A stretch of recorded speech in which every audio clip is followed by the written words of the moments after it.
حضرت انس بن مالک رضی اللہ تعالیٰ عنہ سے روایت ہے کہ رسول اللہ صلی اللہ علیہ وسلم نے ارشاد فرمایا، علامات قیامت میں سے یہ بھی ہے کہ اچانک موت کثرت سے واقع ہوگی۔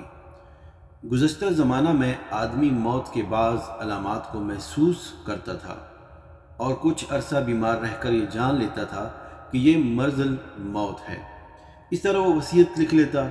اپنے اہل و عیال کو الوداع کر لیتا، اولاد کو کچھ نصیحتیں کر لیتا، اپنے رب کی طرف رجوع کر کے اسے سابقہ گناہوں کی معافی مانگ لیتا اور کلمہ توحید کا ورد شروع کر دیتا تاکہ اس کی موت اسی کلمے پر واقع ہو۔ مگر عصر حاضر میں ہم یہ دیکھتے ہیں کہ ایک شخص ٹھیک ٹھاک صحت مند ہوتا ہے، اسے بالکل کوئی بیماری نہیں ہوتی،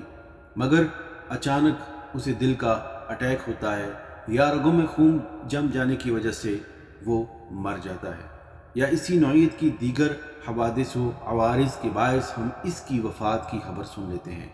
ایک عقل مند انسان کے لیے لازم ہے کہ وہ ہر وقت بیدار رہے، اللہ عز و جل کا